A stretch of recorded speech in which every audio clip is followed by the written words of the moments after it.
Reta final do nosso estudo. Passamos por todas as cidades na costa oriental da Turquia.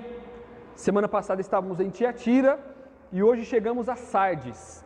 Eu compartilhei com os irmãos desde o primeiro domingo que o apóstolo João, para nos ajudar a entender e interpretar essas cartas, ele deixou um padrão nelas. E as cartas seguem esse padrão. Começa com uma descrição de Cristo, passa um elogio à igreja, depois uma repreensão à igreja e termina com uma promessa para aquela igreja. Uma promessa de restauração para aquela igreja. E eu disse que algumas poucas cartas fogem um pouco a esse padrão.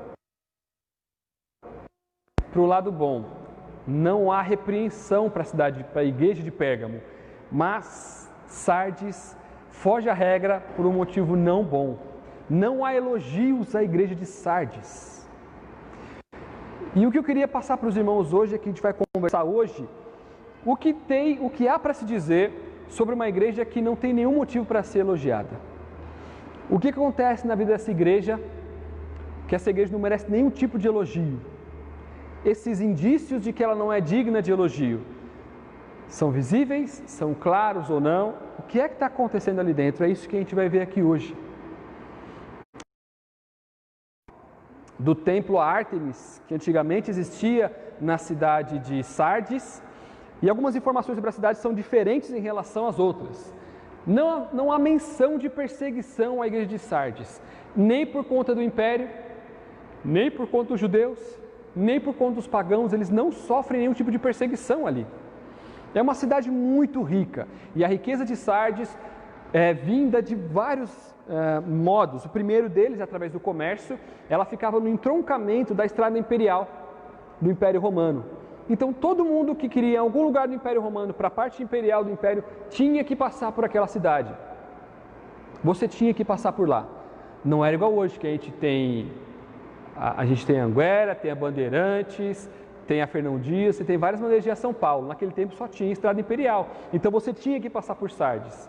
E geralmente você passava por lá, queria comprar alguma coisa para te ajudar a comer,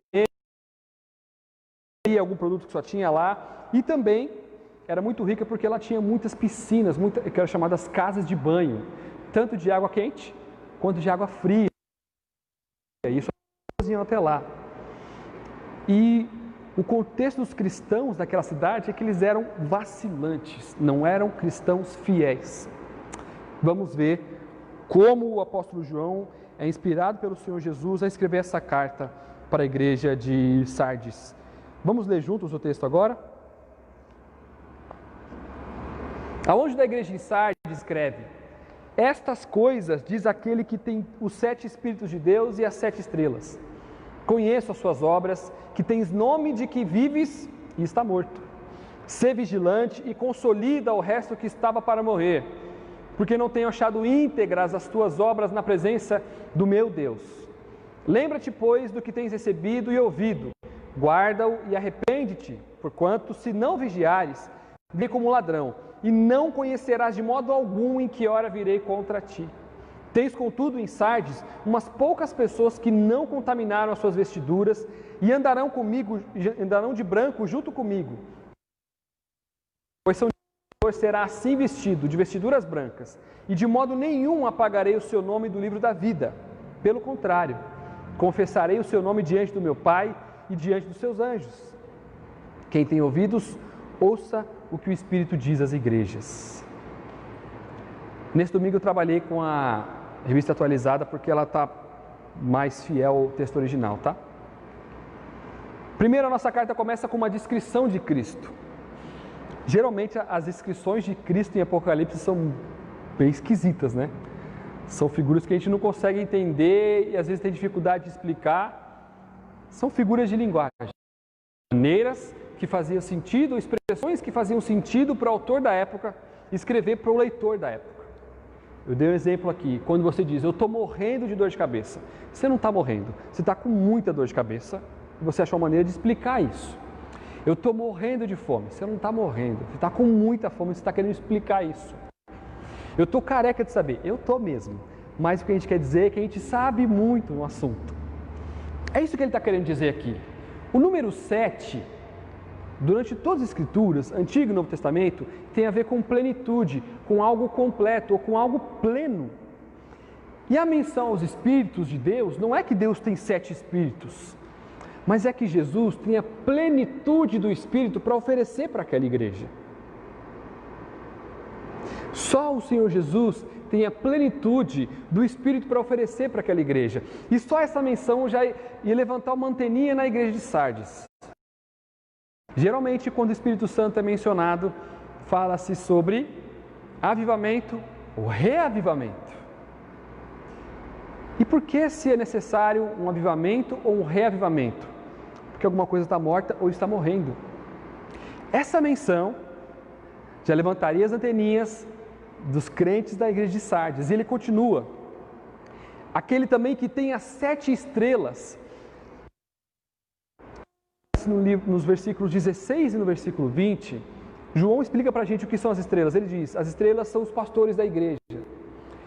Jesus está dizendo o seguinte para a igreja de Sardes: eu tenho a plenitude do Espírito. Sou eu que posso trazer o avivamento ou reavivamento para vocês. E sou eu que controlo quem está liderando vocês. Tranquilizando o coração deles. Lembrando que eles viviam num contexto de um império dominante. Estavam sob o domínio do Império Romano. Os impostos, de vez em quando atribuía outras cargas sobre eles, proibia alguma coisa, proibia outra. Tinha o direito de invadir as casas, de confiscar bens. Jesus está reafirmando a autoridade dele sobre essa igreja.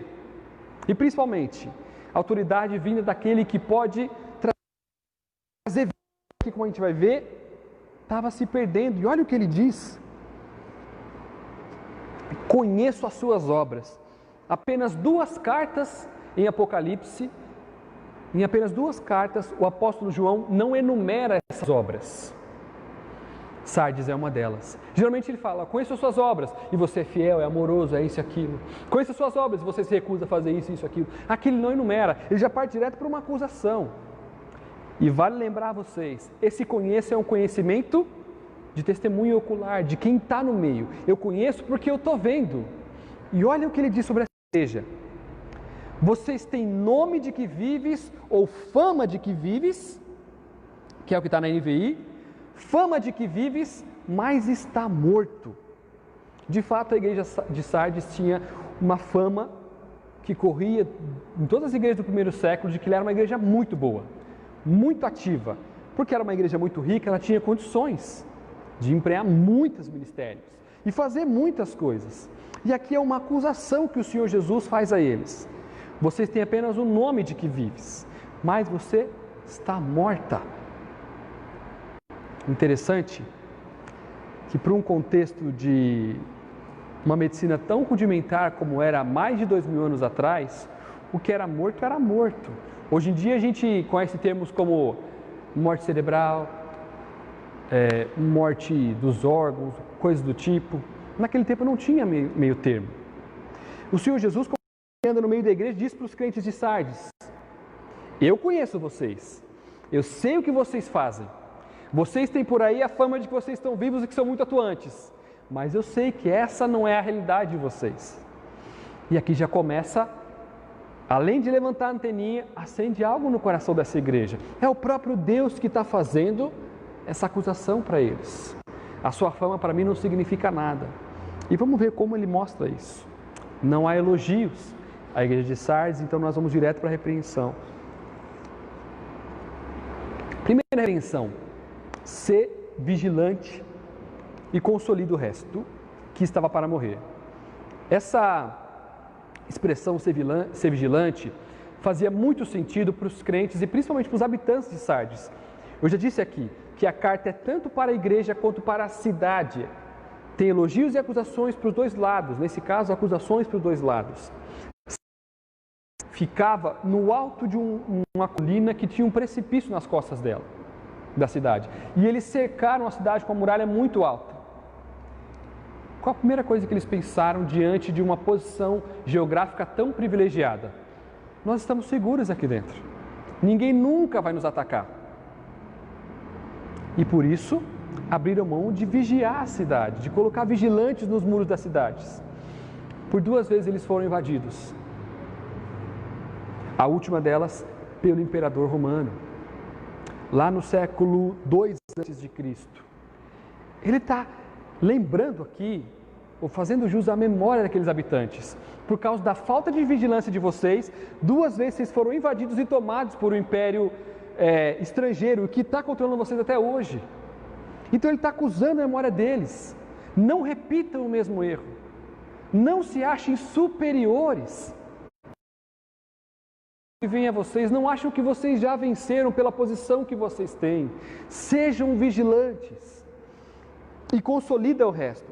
Para esse consolida o resto, ou como está aqui na NVI, fortaleça o que resta, existem 2 possibilidades interpretativas para esse termo. Primeiro, está se referindo a prováveis bênçãos espirituais que ainda não foram perdidas por aqueles que estavam mortos. Essa é a primeira possibilidade. Esse restante se refere a alguns privilégios espirituais que eles ainda não tinham perdido. A segunda possibilidade é que está falando com os vivos para que eles consolidassem e fortalecessem os mortos. Daqui a pouco eu vou explicar qual é a minha preferência e por que eu escolhi essa. Que estava para morrer. Aqui é interessante, a maneira como João aborda esse verbo, ele coloca um caráter muito particular nesse termo. Lembrando que é o Senhor Jesus dando essa ordem. Sejam vigilantes, fortaleçam o restante. Mas aqui, João usa um verbo que dá um tom particular, como se ele tivesse lá e entendesse o que estava acontecendo. O leitor original dessa carta, que lesse essa carta em grego, entenderia. João sabe do que ele está falando aqui. João está se compadecendo também dessa igreja. E muitas vezes, quando a gente vê algo acontecendo assim, a nossa primeira reação é pensar, é assim mesmo. Eu sabia que ia dar nisso. Só tem gente que não presta naquele lugar e ia dar nisso mesmo. João põe um tom de misericórdia aqui. É muito triste quando a gente vê isso acontecendo com algum irmão nosso. Prestes a morrer, a gente vê alguém vacilando na fé e vamos nos alegrar com isso, vamos comemorar de alguma maneira, ou de alguma maneira nos achar superiores, como, eu avisei que isso ia acontecer. Não! E a ideia desse verbo no passado, João está dizendo o seguinte, e faz tempo que isso está acontecendo. Não começou agora. Esse estado de quase morte, de sono espiritual, dessa preguiça espiritual, não começou agora, começou faz tempo. Também traços da misericórdia de Deus. O Senhor é longânimo. Ele demora em julgar o pecado, porque Ele é bom, porque Ele tem misericórdia de nós não podemos abusar dessa misericórdia. E aqui é um interessante. Deixa eu colocar o texto inteiro. A segunda parte do texto é a causa. A primeira parte é o efeito. Geralmente a ordem é inversa. A segunda parte diz: não tenho achado íntegras as tuas obras na presença do meu Deus. Essa é a causa. O efeito é, por causa disso, sejam vigilantes e consolidem o restante que está para morrer. Ele coloca isso aqui, Por quê? Cadê? Por quê? O Senhor Jesus apresenta a solução antes da causa, porque Ele conhece, Ele sabe o que está acontecendo. Talvez a gente tenha ouvido os nossos pais, e alguns de nós está até em condições de falar já, eu passei pelo que você está passando já, eu já tive a sua idade, eu já tive no seu lugar, eu sei onde isso vai dar, eu sei o que isso causa, eu sei o que pode acontecer se você trilhar esse caminho. Quase a mesma coisa que está acontecendo aqui. Você precisa ser mais vigilante, você precisa fortalecer as suas bases doutrinárias. Por quê? Porque eu não tenho achado. Essa forma verbal que João usa aqui, dá a ideia de que faz tempo que está achando, e não está achando obras íntegras. Íntegra no sentido de completo, obra feita de meia vontade, de qualquer jeito. Eu vou se der, eu vou na igreja se eu estiver bem, se eu estiver feliz, eu vou participar se eu gostar, eu vou fazer isso se estiver assim, eu vou contribuir se for assim. O Senhor está dizendo que faz tempo que Ele está procurando traços de obras íntegras naquela igreja e não está encontrando. E aqui agora é o Senhor Jesus que põe um termo muito pessoal à carta. Meu Deus. O meu Deus. O Senhor Jesus usa essa expressão, o meu Deus, algumas vezes no Novo Testamento. Você já ouviu alguém falando assim? Você não vai falar assim com a minha esposa. Você não vai falar assim com a minha mãe. Você não vai falar assim com o meu pai. Você não vai falar assim com o meu irmão, com o meu filho. É isso que Jesus está dizendo. A obra do meu Deus, você não vai fazer assim. A obra do meu pai? Não. Isso eu não aceito. Aqui a acusação toma um tom muito particular e perigoso para esses que não vigiam. É o próprio Senhor Jesus que está tomando partido agora. O nome do meu pai você não vai desonrar com essa sua atitude. Uau! Que acusação dura de ouvir. Que acusação dura de ouvir. É o próprio Senhor Jesus que está me dizendo que se eu não melhorar, é Ele que vai tomar essa causa. E Ele continua agora uma série de imperativos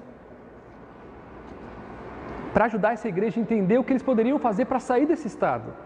E Ele começa com lembra-te.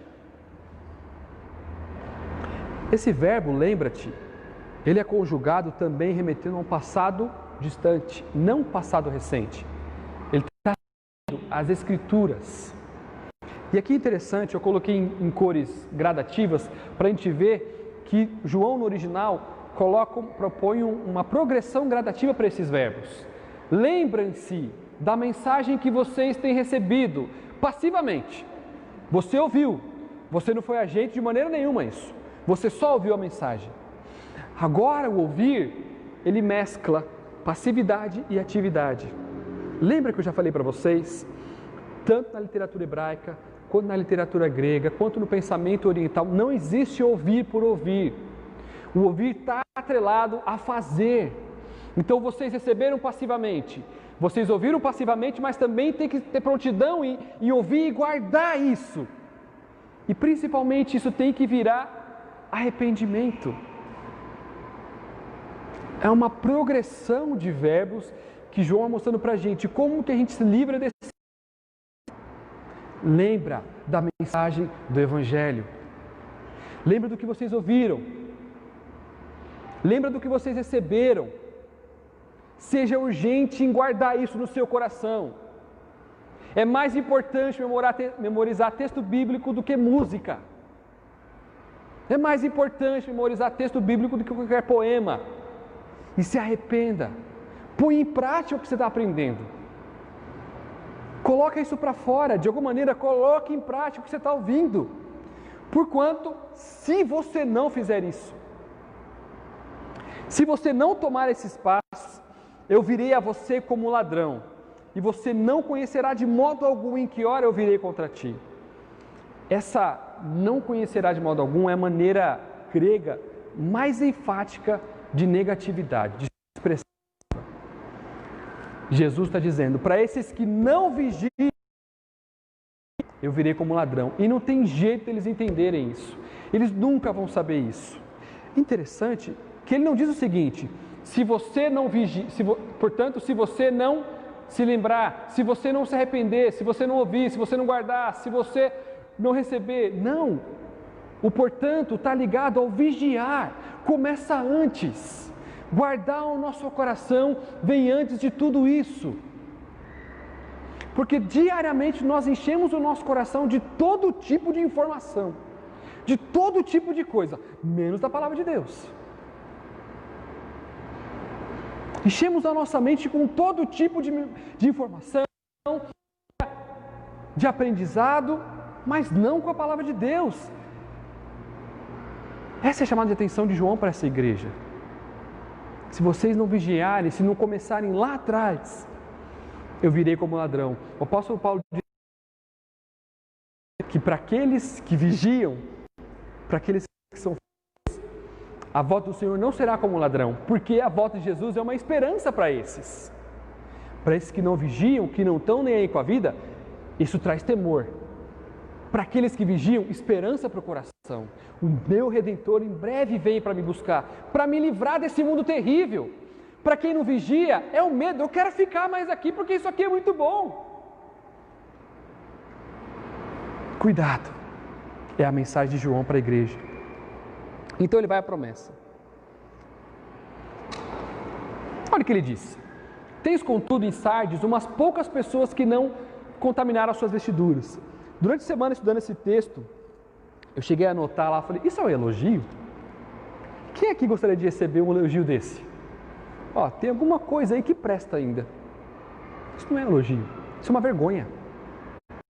De toda uma igreja, literalmente, é interessante que os nomes, ele usa a palavra nome 3 vezes.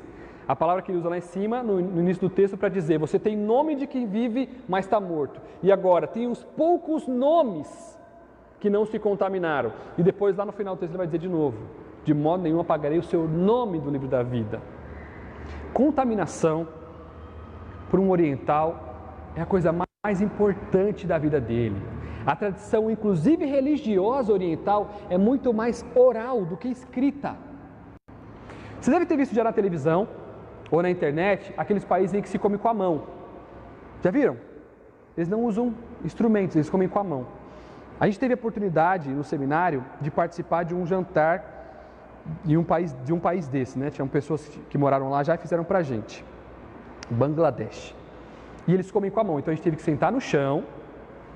E a depois de procurar um garfo foi absurda. E assim, eles deixaram a gente à vontade. O que a gente fazia? Eles ensinaram o seguinte, você pega a comida com a mão e aperta para fazer bolinho, então você come. O que os destreinados aqui faziam? Pegava a comida, fazia o bolinho e ajudava com a outra mão. Ele, opa! A mão direita é para comer, a mão esquerda é para se limpar. Ela é contaminada. Você não usa ela para comer. A cabeça deles para contaminação é muito diferente da nossa. A gente cai uma bolacha no chão, 3 segundos, pega e come de novo. A nossa orientação de contaminação é completamente distorcida. Eu lembro de quando eu trabalhava numa empresa aqui em Olambra que produzia defensivos agrícolas. Eles testavam os defensivos em 2 frutas que elas são geneticamente mais propensas a guardar defensivo agrícola, né? Tomate, geralmente eram essas que eles usavam. Os que mais guardam defensivo agrícola, veneno. E na maioria das vezes, essas frutas passavam no teste de contaminação, então eles até davam para a gente levar para casa. Levavam muito saco de tomate, levavam melancia para casa, ou tinha melancia na hora do almoço. Mas algumas vezes, essas frutas não passavam nesse teste de contaminação. Elas estavam impróprias para consumo e pior ainda, não podiam ser descartadas no fundo da fazenda onde ficava a empresa. Porque elas poderiam contaminar o solo, os lençóis freáticos, os riachos que os animais iam lá beber água. Elas tinham que ser incineradas. Mas, ao redor da fazenda tinha uma comunidade, pessoas, que como nós, não tem noção nenhuma de contaminação. E não eram raras as vezes em que as pessoas iam lá e roubavam essas melancias, esses tomates. Gente, produto contaminado. Mais de uma semana, com fortes dores estomacais, passando mal, é muito grande. Mas eles não tinham noção disso. E o maior perigo da contaminação é a ignorância. Ignorar que existe o perigo de se contaminar. Jesus aqui, tem pessoas aqui que não ignoram isso, que lutam para se manter não contaminadas com o que o mundo oferece. A ideia de vestes brancas aqui é uma ideia de pureza. Somente os puros, sacerdotes usavam roupas brancas, vestes brancas. Sempre roupa branca tem um sentido de pureza ao longo das Escrituras. O apóstolo João está acusando essa igreja de toda uma comunidade, uma igreja muito famosa, e era muito famosa mesmo, existem muitos textos extra-bíblicos que fazem menção à fama da igreja de Sardes, pela sua riqueza e pelas suas obras. Mas tem pouquíssimos nomes aí que se recusam a se contaminar lá fora.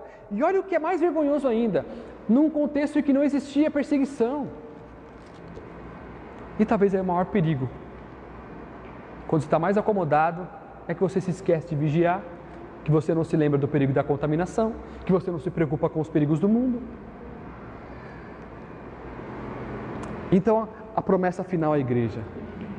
O vencedor, aquele que vigiar, será assim vestido, ou vestido sem contaminação, de vestiduras brancas. Esse verbo, vestido, está na passiva. Quer dizer o seguinte, você não vai se vestir, eu vou vestir você. Mais um tapa na cara daquela igreja, que era famosa pelas suas obras, por fazer muito. Deus está dizendo, o que limpa sou eu. Obra que não é carregada de santidade, de fé, e principalmente tendo a foco principal, não serve de nada, absolutamente nada. Quem veste as roupas brancas nos crentes é o próprio Deus. Fazer por fazer, fazer para deixar feito, fazer com raiva, fazer de nada serve, era melhor não ter feito. O vencedor, aquele que lutar e ser vigilante, será vestido. Aquele que perseverar, eu mesmo vestirei. De modo nenhum apagarei o seu nome do livro da vida. Essa aqui também é uma expressão que faz muito sentido para o povo daquela época. Primeiro, para os crentes que estão acostumados a ler as Escrituras. Se você ler o livro de Neemias, você vai ver que assim que eles voltaram do exílio na Babilônia, a primeira coisa que eles fizeram é fazer um registro com o nome das pessoas que voltaram da Babilônia. Todas as famílias que voltaram de lá foram registradas na história de Israel.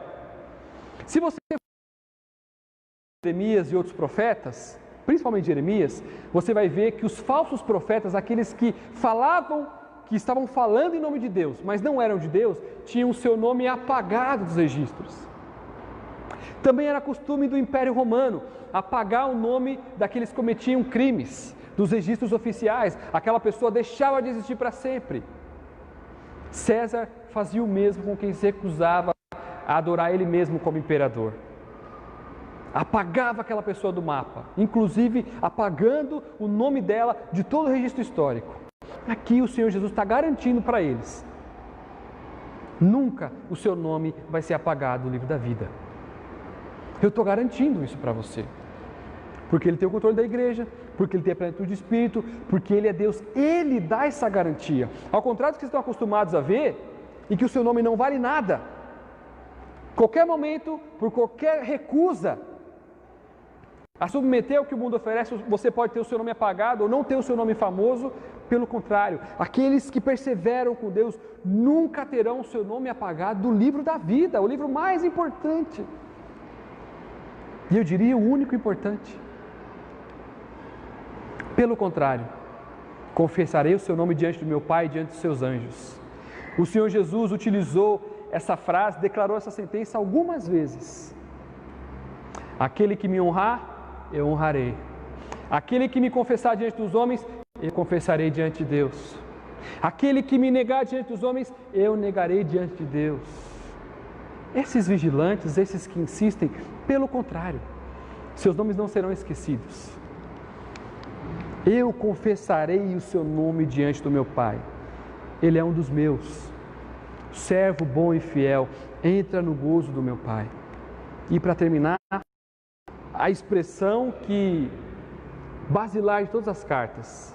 Quem tem ouvidos, tenha pressa em ouvir e colocar em prática o que está sendo instruído, porque é o próprio Deus que está dizendo às igrejas. E agora o nosso desafio, a carta à igreja mogiana. Em primeiro lugar, tome cuidado com o cristianismo nominal. Dizer que é crente não basta, tem que viver como crente. Dizer que ama a Deus não basta, tem que amar de fato. E amar a Deus é abrir mão das suas vontades.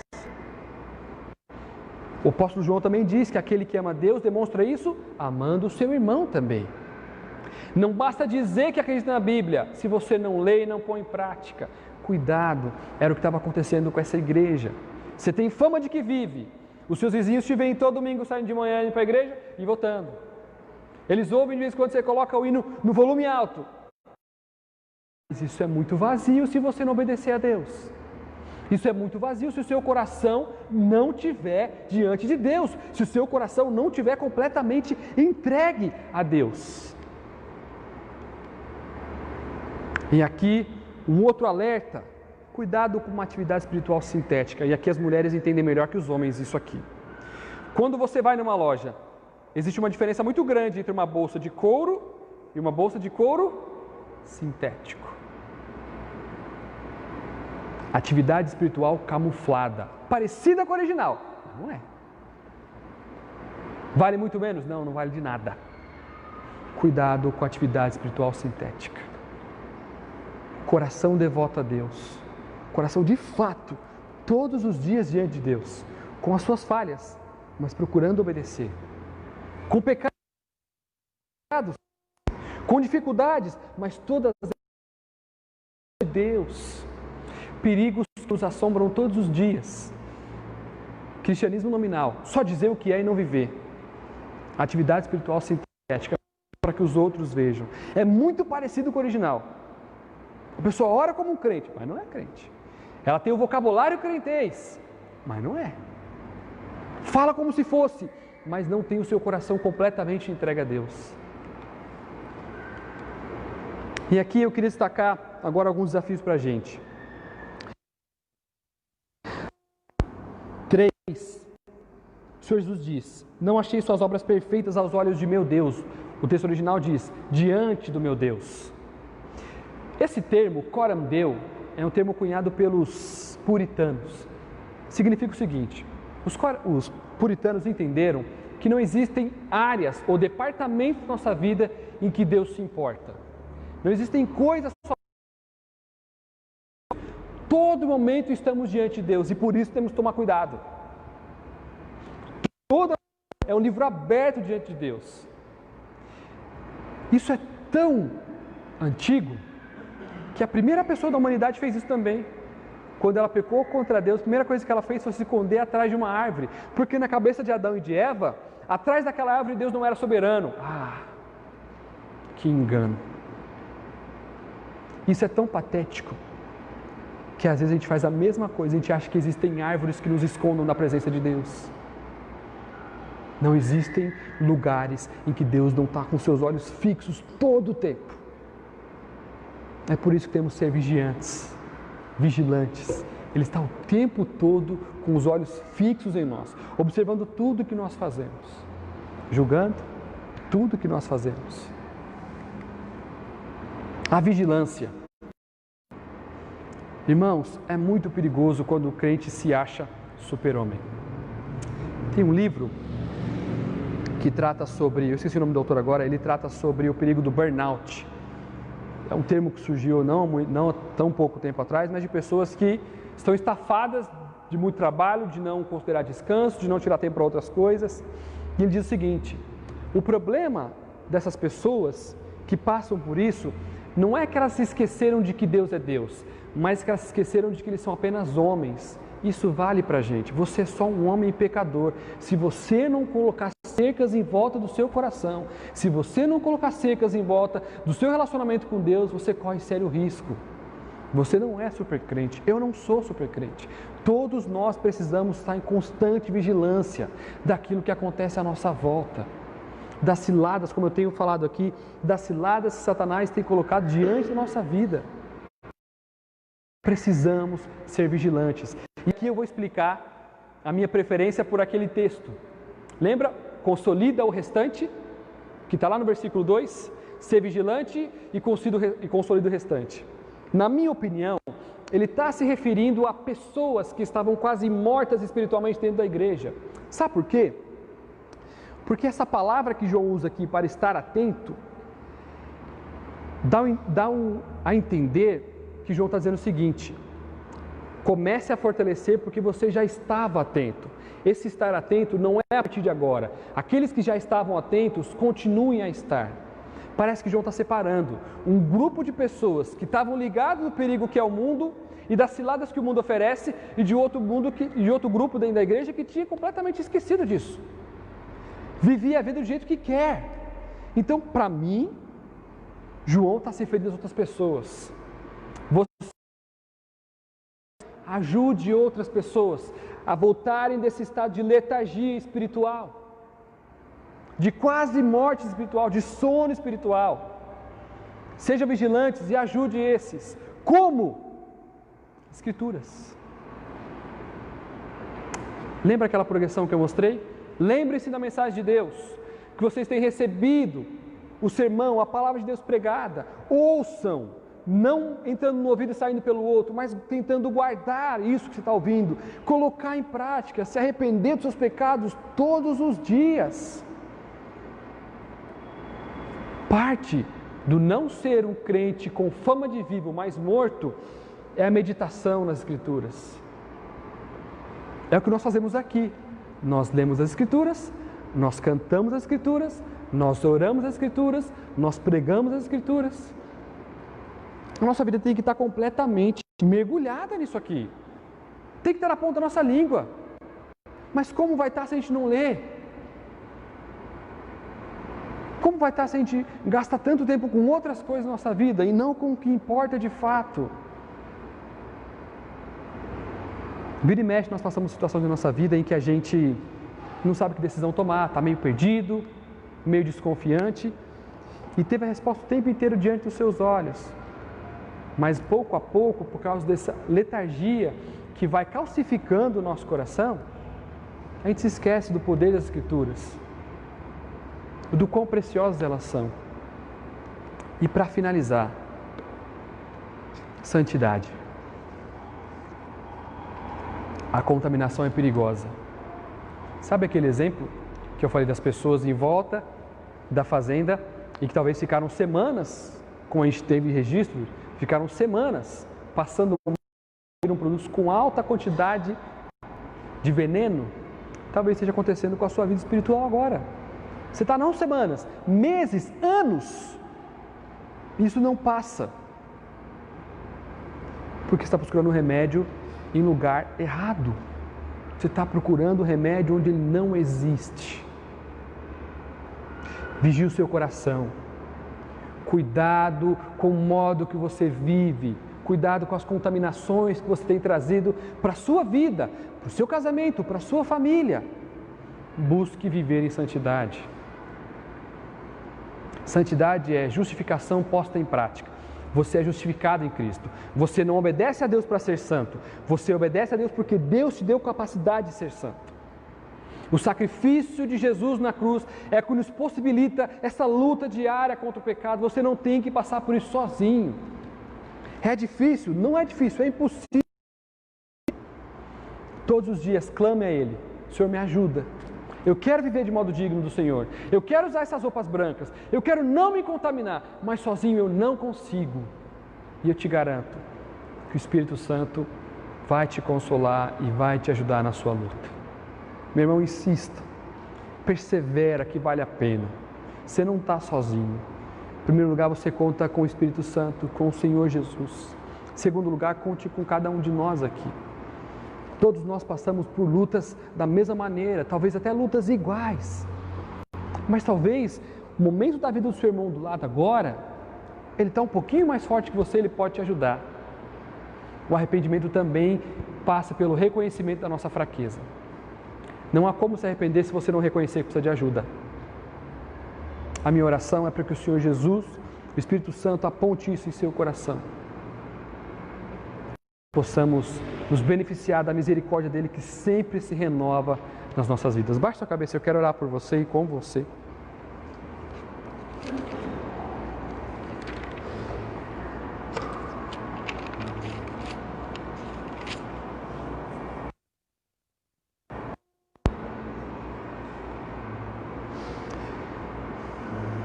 Senhor, eu sou muito grato porque o Senhor nos permite passar por situações difíceis para nos ensinar o quanto o Senhor é precioso, o quanto o Senhor é importante na nossa vida.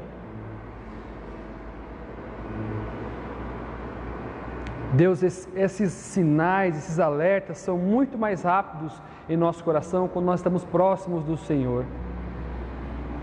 Nos ajuda em nossa fraqueza, Deus, de não olhar a oração como último recurso, mas como não usar as Escrituras como uma apostila de final de semana, mas como um manual da nossa vida. Deus, desperta o nosso coração nos livra de qualquer letargia, sono espiritual, que o Teu Espírito Santo possa avivar e reavivar a chama do Teu Evangelho nos nossos corações diariamente, Deus. O Senhor quer usar esse povo, Deus, para falar do Teu amor, da Tua misericórdia, do Teu sacrifício, da Tua ressurreição, da Tua vitória na cruz.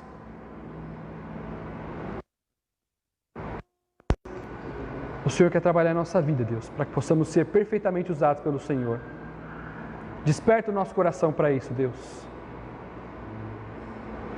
Uma vida de santidade, completamente entregue ao Senhor Jesus. O Senhor te abençoe e te guarde. O Senhor faça resplandecer o seu rosto sobre ti e te dê graça. O Senhor volte o seu rosto para ti e te dê paz. Que Deus abençoe a sua semana. Vão com Deus. Nos vemos no domingo que vem.